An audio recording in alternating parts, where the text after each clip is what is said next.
Plain simple fact, you should have had something in writing how you guys were going to be able to handle it. At this point, you both own the house and you can't sell it without her.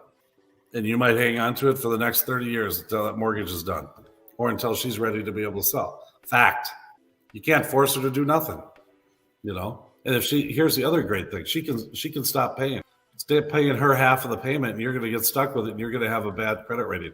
That's why you always have a plan. I mean, obviously if you're married, but if you have a plan, you're buying a house with someone, you have an out. You have an out plan.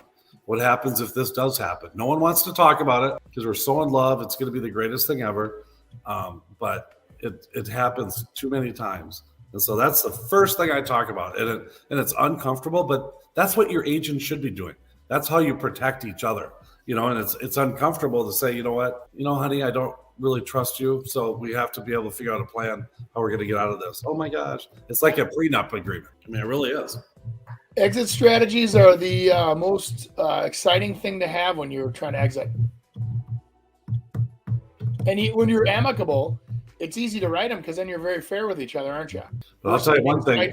My advice to that person is to try to get a plan in place. And even if it's not what you want, and I know you want to get rid of it quick, but even if it's a plan in place saying that, you know what, hey, you're going to make the payments. You're going to give me copies of the mortgage payments so I know that they're being paid and that you're going to refinance it within 2 years or else we're going to sell it. You got to give and take. That's what you got to do. So. I had a buddy that had, this was a customer of mine way back. They weren't even, they were just boyfriend and girlfriend, same thing. One wasn't even on the deed and they exited the property.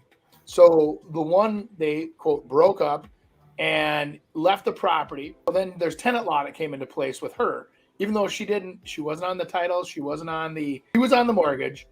She was on the title because she had gifted him $20,000. And so to help with the down payment and their future. And also, so now she's living in the house. She has an equitable position and she has tenant law. And because he's a male and she's a female, the police will not allow him back into his own house without a police escort. Yep. Nothing's amicable. This lady said this guy, and it wasn't the truth, but it was a very tough situation for that seller. And so what he did was he said, basically, I'm going to let it go into foreclosure or you're going to get out of the house and we're going to sell it. And it came down to where they also started the eviction process, and it was a mess. But long story short, once she was on the deed, or it could be a he in this matter, it doesn't matter, right? Once you're on that deed, you have to basically get almost, unless you're very nice, you just say, okay, I'll sign off. A lot of times people will hold you ransom for that signature, especially if they're coached by an attorney, to say, hey, don't just sign off on it, make them pay for it. So say me and my girlfriend, don't tell my wife, but me and my girlfriend came in and we wanted to buy a house from you. Yep. And we're like, hey, she's going to put in $30,000. I'm going to finance it. And we're going to eventually live happily ever after. Yep. What would you tell us?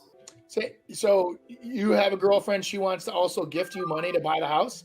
Yeah, we want to buy it together. I'd say keep it separate for now. You stay all on the ownership. You stay on the mortgage. Don't worry about the equitable, gifting unless you want to do it in the form of a second mortgage. Which then, as long as I'm paying my mortgage, you'll be fine. I would suggest not to do it. You'd not sell me a house if we love each other and we're gonna have a wonderful life together eventually, and we want to buy this house and it's a good deal. And we both want to be part of it. It's an investment. Hey, Chris, I sell the guns. I don't tell you what to do with them. I would advise you, but at the end of the day, if you want to hang yourself, it's not my job to stop you from doing what you legally can do. I advise you. I give you the advice, but you don't always take it. You know what I mean? But here's the thing. A lot of these things do work out. They're totally fine. Yeah. And it's not going to be a problem. No. But there's nothing wrong with, if there is a problem, how are we going to solve it? And if you can solve it on both ends. And so maybe it's like, you know what, we do an appraisal and you know what, I have more money into it. I have first right in which to purchase it. But then you have a right in which to purchase it. If we can't sell it, then if we don't agree with that, then we end up selling it. I mean, it's a very simple thing to be able, obviously you want to get it in writing. You want to get it notarized. Want to make sure. I mean, a step further is getting an attorney to write it. Even better. There's nothing wrong with that. I think a lot of times you start seeing this with second marriages too. So it's kind of like, okay, hey, there's two of us that are getting together. We both have kids. And now all of a sudden, joint tenancy tenants in common comes in play, because it's kind of like, you know what, if I was to pass away, I want Nick and Morgan to be able to have my side of that.